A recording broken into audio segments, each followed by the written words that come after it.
let's talk about the top 5 video cameras from Blackmagic. Now, this is part of our ongoing series where we've been covering the top 5 cameras from various manufacturers. This one is going to be a little bit easier because there are only 5 different video cameras from Blackmagic, sort of. Let's get into it.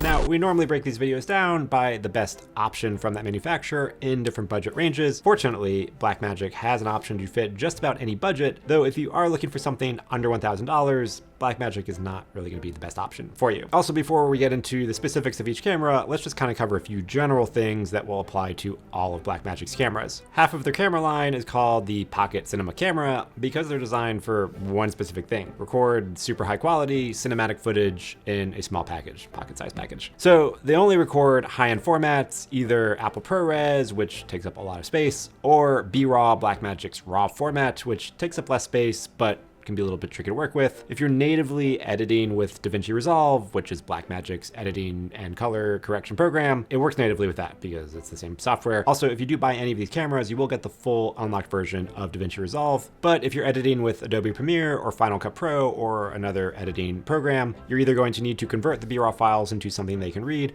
or get a third-party tool that can read the files natively and work with it. So just keep that in mind as you're thinking about your editing workflow. Also, you won't find features that you would typically find in other cameras at similar price points, like image stabilization. And the idea is that these are also going to be used with other existing camera rigs, like a tripod or a gyro stabilizer or a shoulder rig. They're not really designed for self-recording, not really designed for vlogging. Those are a separate category of cameras. So with that said, let's jump into it with our first camera under $1,500, the Pocket Cinema camera 4K. This is a great intro camera to get high quality cinematic images. It is micro four thirds, so it's going to be the smallest sensor out of the lineup here and the only one with the micro four thirds lens mount. So keep that in mind if you're thinking about what lenses to buy. It can shoot 4K video at up to 75 frames per second or 1080 HD video at up to 120 frames per second. It has dual ISO, so you can set the base sensitivity of the sensor to either an ISO of 400 or 3200, so you get less noise if you're shooting in low light. It doesn't have any video inputs, but it does have one full-size HDMI output that outputs up to 1080 60p. It has one mini XLR input that you can switch between a microphone with phantom power or line level audio. It also has a regular 3.5mm stereo input, which you could also use as timecode input,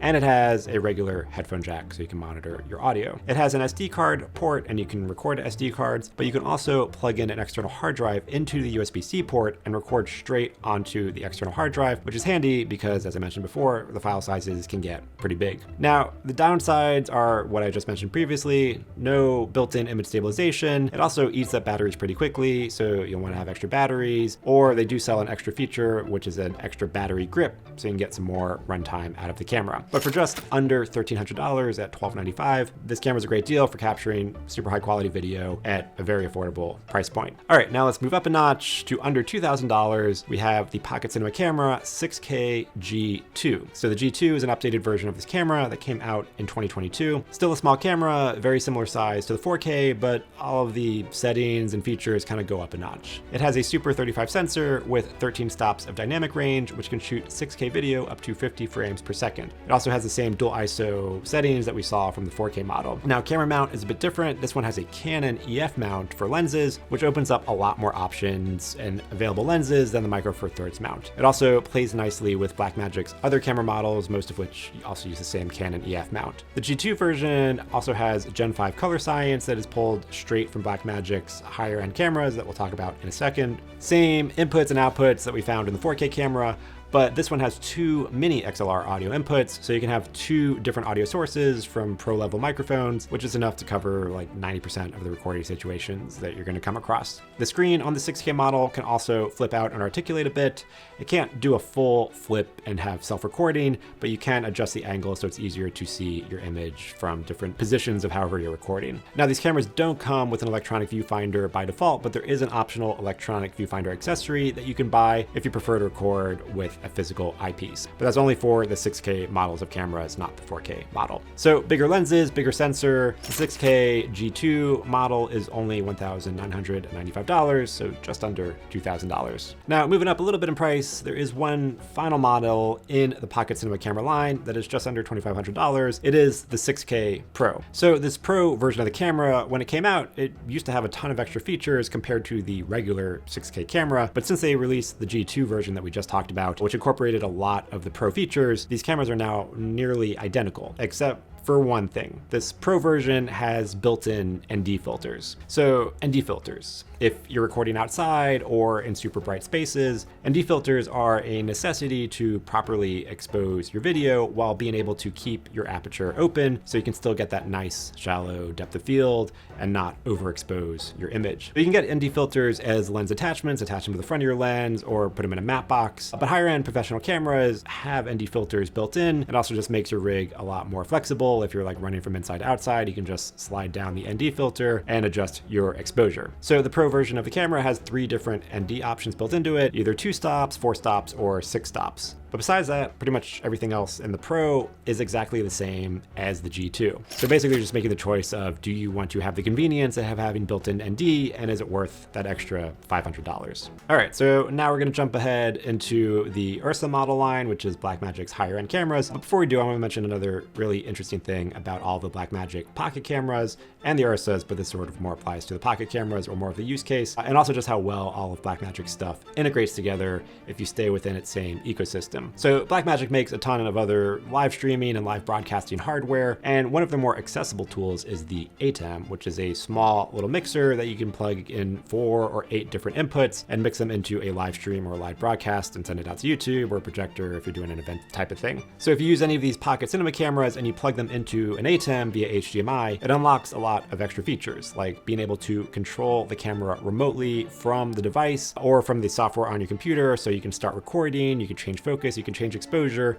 all remotely, either from the computer or from an ATEM device that your cameras could be a totally different spot. Also, it turns the recording light on the camera into a tally light. So if you're switching between like which camera is on, the light on the camera will match that like a live studio with like live cameras and stuff. So just something else to keep in mind. If you're looking at cameras for a streaming or studio setup, these all really excel here because they all integrate really nicely together and play well together. Also, on the subject of live broadcasts, there is a whole other Blackmagic camera line that is just designed for live broadcasting. So we're not covering them in this video. A lot of the specs are very similar, but they have a lot more features that are specific built to live broadcasts. And you can check out the link below to those cameras in the description. All right, so let's talk about Blackmagic's higher end cameras, the URSA line. So we're jumping up a lot more in price. Just under $6,000, we have the URSA Mini Pro 4.6K G2. So this one has a Super 35 sensor. It's got 15 stops of dynamic range, 4.6K video at up to 120 frames per second. So a lot of similar specs and features to what we just covered in the Pocket Cinema cameras. And in some cases, the Pocket Cinema cameras can do a bit more, like record at a higher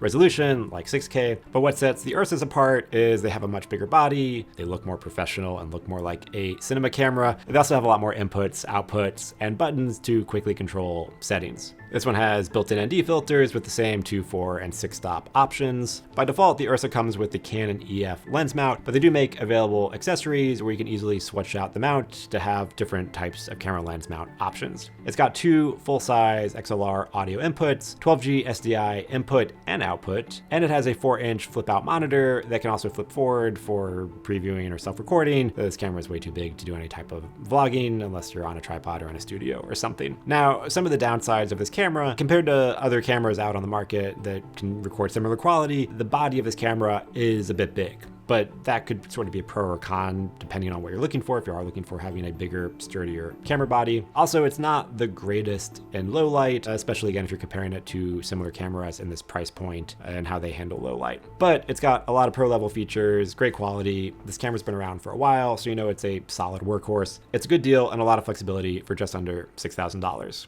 All right, and number 5, our last Blackmagic camera, and pretty much the last camera that they have that we can cover, is the URSA Mini Pro 12K. As you can guess from the name, this camera can record in massive 12K resolution at up to 60 frames per second, and it can do 4K video at up to 240 frames per second. Now, body and feature wise, it's pretty similar to the URSA 4.6K that we just covered, but unlike the comparisons between the Pocket Cinema Camera 6K, G2, and the Pro, there are some trade-offs between these two URSA models. So the 12K only has 14 stops of dynamic range on paper, while the 4.6K has 15 stops. So if having that extra exposure latitude is more important to you, then the 4.6K might be the better option. Also, the 12K will only record in Blackmagic RAW. There is no ProRes option. You can only record in B-RAW. So you have to be set and committed to having your editing workflow built entirely around B-RAW files. Now, this 12K camera, it's only a few $100s more than the 4.6K URSA. It is $6,385, so just under $6,400. So if you need the biggest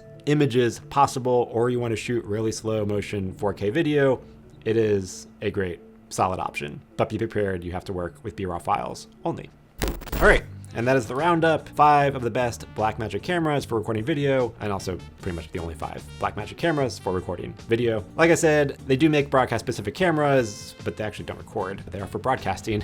So check out the links below if you want to learn more about those broadcast-specific cameras. So let me know in the comments if you have any of these cameras and what your experience has been like with them. If you found this video useful, please give it a thumbs up, and be sure to hit the subscribe button to get more videos like this one. Also, this is part of our series, as I mentioned at the beginning of the video, of exploring the top 5 cameras from various manufacturers, so be sure to check out our playlist with the rest of those videos right here. Thanks for watching. I'll catch you in the next episode.